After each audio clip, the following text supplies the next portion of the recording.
Hello everyone, this is Ritu. आज हम पढ़ेंगे class 10th R D Sharma new edition 2023 का chapter 1 which is real numbers, exercise 1.3।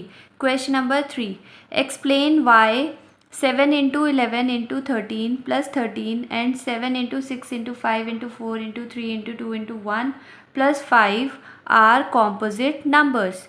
तो आपको क्या जो है एक्सप्लेन करना है कि जो ये नंबर है ये कॉम्पोजिट नंबर है और ये नंबर भी एक कॉम्पोजिट नंबर है। तो कॉम्पोजिट नंबर्स होते क्या हैं? कॉम्पोजिट नंबर्स वो नंबर्स होते हैं जिसके मोर देन 2 फैक्टर्स होते हैं। तो सबसे पहले हम इसे देखते हैं। तो 7 इंटू 11 इंटू 13 प्लस 13, क्या इसके मोर देन 2 फैक्टर्स हैं? तो इन दोनों में देखो, यहाँ पर प्लस है, तो इन दोनों में आपको क्या कॉमन दिख रहा है? प्लस और माइनस से हम जो है कॉमन निकालते हैं। तो प्लस के इस तरफ साइड 13 है और प्लस के उस तरफ साइड भी क्या है? 13 है। तो इन दोनों में 13 है। तो अगर मैंने बाहर 13 कॉमन ले लिया तो यहाँ पर इसमें से क्या बचा? 7 अंदर बचा और 11 बचा, और ये प्लस यहाँ पर आ गया। 13 की टेबल में 13 कितने पर आता है? 1 पर आता है। अगर मैं अंदर वाले को सॉल्व करूँ 13 इंटू, तो पहले क्या होता है अकॉर्डिंग टू बोर्ड मास, देखो एक से ज़्यादा साइन है मल्टीप्लाई और प्लस का, तो अकॉर्डिंग टू बोर्ड मास सॉल्व करेंगे। तो अगर हम अकॉर्डिंग टू बोर्ड मास देखें तो सबसे पहले ब्रैकेट सॉल्व होता है और ब्रैकेट के अंदर भी पहले मल्टीप्लाई सॉल्व होएगा एंड देन हम ऐड करेंगे। तो 11 इंटू 7 कितना हो गया? 77 प्लस 1। तो ये हो गया हमारा 13 इंटू 77 प्लस 1 कितना हो गया? 78। तो अगर इसमें मैं इंटू 1 लगा सकती हूँ, एक ही बात हो गई ना इंटू 1 लगाना। तो ये देखो यहाँ पर ये एक फैक्टर हो गया। जो भी नंबर होगा, जो ये नंबर है हमारा, इसके पास कितने फैक्टर्स हो गए? एक ये फैक्टर हो गया 13, एक 1 हो गया और एक 78 हो गया। तो मोर देन 2 फैक्टर्स हो गए। तो यहाँ पर हम क्या लिख देंगे? It has more than 2 factors, so it is a composite number, कि ये कॉम्पोजिट नंबर है। तो ये हमारा कॉम्पोजिट नंबर हो गया। तो ऐसे ही हम इस वाले नंबर को नोट डाउन करेंगे। 7 into 6 into 5 into 4 into 3 into 2 into 1 plus 5। तो ये मैंने बताया था प्लस है, प्लस के ये वाला पूरा एक नंबर है मल्टीप्लाई में और प्लस के इस साइड। तो देखो यहाँ पर 5 है, तो क्या यहाँ पर 5 है? हाँ, यहाँ पर ये 5 है और ये 5 है।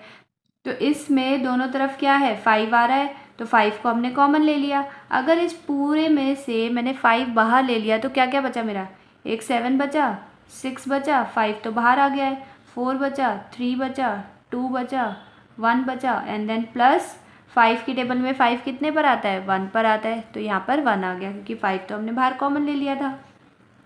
अब ये देखो, अब जो ये ब्रैकेट है इसको सॉल्व करेंगे हम। ये 5 के साथ ब्रैकेट लगा हुआ है, दैट मीन्स क्या है? ये मल्टीप्लाई हो रहा है। तो ये जो पूरा एक नंबर है इसको आप सॉल्व कर लो। तो ये हमारा आ जाएगा, कितना आ जाएगा? ये 2 3 ज़ा 6, 6 4 ज़ा 24, 24 6 ज़ा 144, 144 इंटू 7 98 एंड देन 28, और ये हो गया हमारा 0 1 1008 आ जाएगा। 1008 प्लस 1 ये कर दिया हमने। तो यहाँ से क्या आ गया? ये 5 इंटू 1009। अच्छा, ये हमारे 2 फैक्टर्स आ गया, बट इंटू 1 अगर मैं तीसरा एक फैक्टर ले लूँ 1, तो आंसर तो वही आएगा, चेंज तो नहीं होगा। तो कॉम्पोजिट नंबर में देखो इसमें 1 2 और ये 3 मोर देन 2 फैक्टर्स आ गए। So as it has more than 2 factors, more than 2 factors, so it is a composite number. तो ये उसकी जो कॉम्पोजिट नंबर की डेफिनेशन है उसको फुलफिल कर रहा है कि कॉम्पोजिट नंबर वो नंबर्स होते हैं जिसके मोर देन 2 फैक्टर्स होते हैं। आप चाहो तो, अब जो ये मैंने इसको सॉल्व किया ना, आप चाहो तो ऐसे भी छोड़ सकते हैं। देखो, एक तो आपका 5 हो गया फैक्टर, आप इसको पूरे को ऐसे भी छोड़ सकते थे और यहाँ पर इंटू 1 भी लगा सकते थे। तो ये एक फैक्टर हो गया, ये दूसरा नंबर, क्योंकि आएगा तो नंबर ही ना, दूसरा फैक्टर ये हो गया और 5 तीसरा फैक्टर हो गया। Question 4, explain why 3 into 5 into 7 plus 7 is a composite number, कि हमें ये दिखाना है कि जो ये नंबर है ये कॉम्पोजिट नंबर क्यों है। अगेन वही करेंगे हम, जो कॉम्पोजिट नंबर्स कौन से नंबर्स होते हैं, जिनके मोर देन 2 फैक्टर्स होते हैं। तो इस नंबर के अगर मैंने दिखा दिए मोर देन 2 फैक्टर्स है तो इसीलिए ये कॉम्पोजिट नंबर है। तो यहाँ पर देखो ये प्लस है, प्लस के लेफ़्ट साइड में ये एक नंबर हो गया और ये हमारा दूसरा नंबर हो गया। तो यहाँ पर देखेंगे प्लस के इस तरफ और इस तरफ क्या नंबर है जो सेम आ रहा है। तो यहाँ पर भी 7 है और इस तरफ भी 7 है। तो 7 हम कॉमन ले सकते हैं। 7 इंटू, अगर इस पूरे में से मैंने 7 को बाहर ले लिया तो अंदर क्या बचा, मेरा 3 बचा और 5 बचा। प्लस 7 की टेबल में 7 कितने पर आता है, 1 पर आता है। तो ये हो गया हमारा 7 इंटू, इसको सॉल्व करेंगे 5 3 ज़ा 15, 15 प्लस 1 16, क्योंकि हम अकॉर्डिंग टू क्या करते हैं, बोर्ड मास सॉल्व करते हैं। अकॉर्डिंग टू बोर्ड मास सबसे पहले क्या आता है, मल्टीप्लिकेशन, एंड देन हम ऐड करते हैं। जब तो ये एक फैक्टर आ गया और ये एक फैक्टर, अभी तो ये 2 ही फैक्टर हुए हैं, तो एक ऑपोजिट नंबर कैसे हुआ, तो इंटू 1। तो अगर मैं इंटू 1 करूँगी तो क्या ये नंबर चेंज हो जाएगा, इंटू 1 करने से रहेगा तो सेम ही। तो ये हमारे हो गए 3 फैक्टर्स। तो ये ऐसे लिख देंगे यहाँ पर, it has more than 2 factors,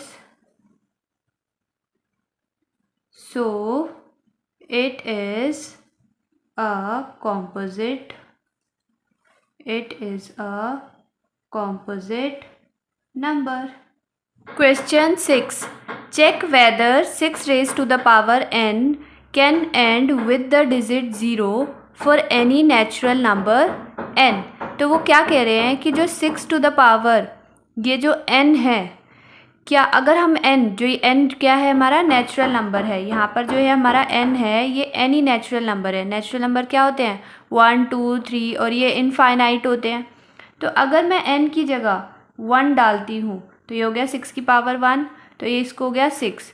तो ये कह रहे हैं क्या ये जो है एंड होगा विद द डिजिट 0, ये हमें चेक करना है। तो इसकी एंड डिजिट क्या है, 6 है, 0 तो नहीं है। ऐसे ही मैं n की जगह अगर 2 डालूँ तो 6 की पावर क्या हो गई, 2। 6 को 2 टाइम्स खोलेंगे तो कितना आएगा, 36। 6 इंटू 6, 6 6 ज़ा 36। क्या इसकी एंड डिजिट क्या है, 0 है, नहीं है। तो इन्होंने बोला चेक करना है क्या जो 6 raise to the power n है, कुछ भी अगर हम डालते हैं, क्या उसकी जो एंड डिजिट है वो एंड होता है with the digit 0 for any natural number n। तो ऐसे तो हमारे नेचुरल नंबर इनफाइनाइट है, तो क्या अब हम इनफाइनाइट टाइम्स करके दिखाएंगे क्या, ऐसे तो पॉसिबल नहीं है। तो अब हम कैसे करेंगे, एक हम जो नंबर है जो एंड होता है 0 से, तो हम देख लेते हैं क्या उसके प्राइम फैक्टर्स क्या आते हैं। तो अगर उसके प्राइम फैक्टर्स इसके प्राइम फैक्टर्स से मैच होंगे तो हम बोल देंगे कि yes it can end with the digit 0। अगर मैच नहीं होते तो वो नहीं होगा end. So let us take an example of a number which ends with the digit 0। तो ऐसा एक हमने नंबर जो है लेट कर लिया है जिसकी एंड डिजिट क्या है, 0 है, जैसे कि 10 की एंड डिजिट क्या है, 0 है। तो अगर मैं 10 का एलसीएम लेती हूँ तो क्या हो जाएगा, ये 2 5 ज़ा 10 एंड देन 5 1 ज़ा 5, तो ये हो गया हमारा 2 इंटू 5। एक और देख लेते हैं, तो यहाँ पर भी देखो इसकी एंड डिजिट क्या है, 0 है। अगर मैं 100 का एलसीएम लेती हूँ तो क्या होगा, 2 5 ज़ा 10 0 एंड देन ये हो गया हमारा 25, 5 5 ज़ा 25, 5 1 ज़ा 5, तो ये हो गया हमारा 2 इंटू 2 इंटू 5 इंटू 5। तो इन दोनों में देख रहे हो, देखो 2 और 5 जो है हमारा, 2 और 5 प्राइम फैक्टर्स तो आ ही रहे हैं ना, 2 भी आना चाहिए और 5 भी आना चाहिए अगर हमें यह है कि एंड डिजिट अगर 0 हो रही है तो अब हम देखते हैं 6 raise to the power n, whereas 6 raise to the power n को अगर हम देखते हैं, अगर मैंने 6 का एलसीएम लिया, 2 3 ज़ा 6 एंड देन 3 1 ज़ा 3, तो इसके प्राइम फैक्टर्स क्या आ रहे हैं, 2 इंटू 3। तो यहाँ पर अगर हम इसमें नोट डाउन करें, वो नंबर जिसकी एंड डिजिट 0 है तो उनके प्राइम फैक्टर्स में 2 भी होना चाहिए और 5 भी होना चाहिए। देखो जैसे 100 में भी 2 भी है और 5 भी है ना, तो 6 के अगर हम प्राइम फैक्टर्स देखें, यहाँ पे 2 तो है बट 5 नहीं है। तो we note that numbers ending with the digit 0 has 2 and 5 as prime factors, दोनों ही होने चाहिए, 2 and 5 as prime factors, whereas और अगर हम देखें 6 raised to the power n जो कि इसके प्राइम फैक्टर्स हैं 2 and 3 raised to the power n, does not have 5 as prime factor. तो इसके पास तो 5 है ही नहीं एज अ प्राइम फैक्टर। तो हम क्या कह सकते हैं, हेंस जो 6 raise to the power n है does not end with the digit 0, कि जो 6 raise to the power n है, अगर यहाँ पे n हम कुछ भी डालते हैं नेचुरल नंबर 1 2 3 तो और हम इसे सॉल्व करेंगे तो कभी भी जो उसकी n डिजिट होगी वो 0 नहीं आएगी। आई होप ये चीज़ क्लियर हो गई होगी। Thank you everyone, see you in the next video.